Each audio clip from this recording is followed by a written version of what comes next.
ደንቆሮ ሀቢባ እናትሽ ድንጋይ ትብላ የሸርሙጣ ልጅ ብዬሻለሁ።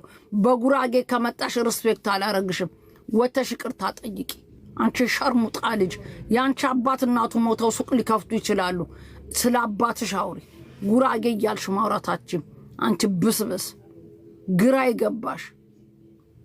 ሪ ምትባይ ወተሽ ራሱ ይሄን ስትሰሚ በህይወት እያለሽ ከሆነ ካለሽ ከነወርቅ ቤትሽ አምጥቼ ነው የምገለብጥሽ። አንቺ በስባሳ ቢች አስ የዱባይ ሸርሙጣ እናትሽ ድንጋይ ትብላ።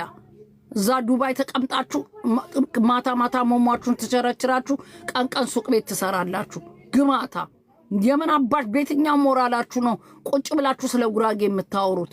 ብሔር ቤቴ አይጠራም አልሽ። ምን አባሽ ነው ስለ ጉራጌ ያወራሽው? አንቺ አሁን ነው መጮህ ያው መጮህ አሁን ነው። ይዝጎ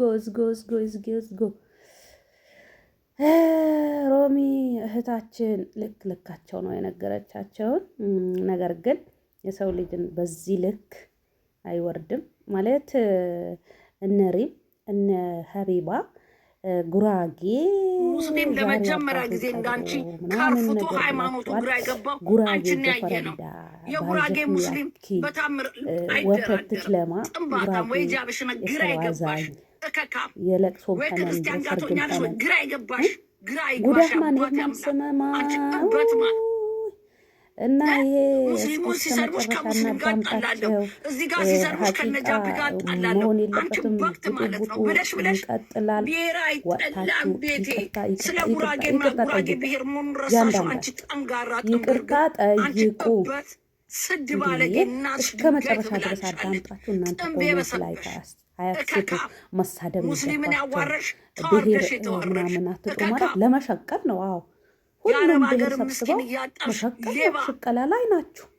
ይሄ የአረብ ምስኪን ህጻናቶችን እያጣለሽ የምትበይ ሌባ የሰው ላም ነው የምትበይው እንዴ እያለ ነው እዚህ ጋር ከካሜ ከካም ልጅ እና ስትወጪ ስገቢ ይኸውልሽ ምርር ነው ማንም የማይሰደብ ስድብ እየሰደብኩ ነው ማሰቃይሽ። በሰላም መኖር ይቻላል። ግን እኔ የምትባይ በጣም እዛ ቁጭ ብለሽ ነበር አንቺ በስባሳ ማለት ነው። የወርቅ ሌባ ሁለት ሸርሙጦች ማለት ነው። ባግራውንዳችሁ ከማግባታችሁ በፊት ሁለታችሁም አረብ ሀገር እንደምሸረሙጡ ደርሶብኛል። ሸርሙጦች እናታችሁ ድንጋይ ትብላ እከካም እበታሙ። ምናልባት የእናንተ ፋሚሊ እናታችሁ ሞተው ብሎ ልቦ ሲበላ ጉራጌ ሄዶ ሚስቱን ቀብሮ ማለት ነው። ሞታ ሚስቱን ቀብሮ እሺ ማለት ነው። ጭጥናሻ በሰበሰች አሮጊት ማለት ነው። እኔ አይዶን ነው የህንድ ጸጉር ተሸክማ የምትሽከረከር አሮጊት ስለ ጉራጌ ምንነት ማንነት ምናልባት ከሆንሽ እናትና አባቶችሽን ደውለሽ ጠይቂያቸው። በልጅነትሽ አትክልት ተራ ተወልደሽ ተጥለሽ ማለት ነው ኳታር ሄድሽ ጉራጌ ጠዋት ሚስቱን ቀብሮ ከሰዓት ሱቁን ይከፍታል ታያለሽ እንዴ? እንደ ጉራጌ ሀዘንን የሚያቅም ያስተዛዝን ሰርግ ደግሞ ካላወቅሽ ጠይቂ። በዓለም አንደኛ ሰርግ የደገሰው ጉራጌ ነው። ገባሽ? ማውጣት ባለብን ሰዓት ደህና አድርገን ፈጭ አድርገን የምናወጣ ከዛም ደግሞ ሁሉም ቦታ አወጣጡን አካሄዱን የምናቅ ህዝቦች ነን። ገባሽ? እንዳንቺና ማለት ነው መሰሎችሽ ደንቆሮ የጉራጌ ጦስ ይወስዳችሁ። ምን ታውቂያለሽ ስለ ጉራጌ? በነገራችን ላይ ጉራጌ ማን ነው የሚለው መጽሐፍ እንድታነቢ ነግርሻለሁ። ገባ